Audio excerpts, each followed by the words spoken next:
Това, на което AI е способен днес само от една снимка и кратка проба на гласа, е наистина страшно. В това видео изглеждам като мен и звучи като моя глас, но това не съм аз. И никога не съм казвал нито една от тези думи.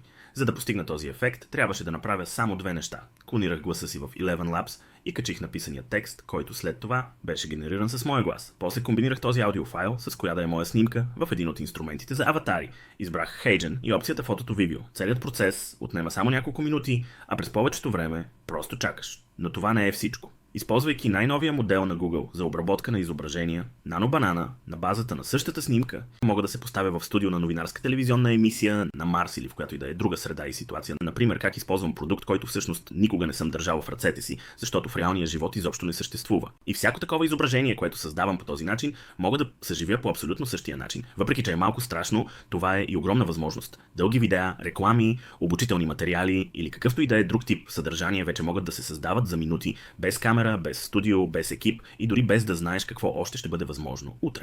Само за един ден можеш да създадеш изцяло измислен герой, да генерираш 50 различни версии на този герой и да използваш всяка от тях за отделно промо видео за твоите продукти или услуги в социалните мрежи. Потенциалът е огромен. Благодарение на днес всеки, дори и без никакви технически умения, може да прави такива видеа. Трябват ти само няколко прости инструмента и малко познания как да ги използваш. Ако искаш да се научиш как става това, каня те в моето приложение, където показвам практически реални начини за използване на изкуствения интелект. Линкът ще намериш по-долу, а ако в момента не го виждаш, просто влез в профила ми и кликни на линка в моята биосекция. Там те чака кратък въпросник, с чиято помощ ще адаптирам обучителния път и темите според твоите индивидуални нужди.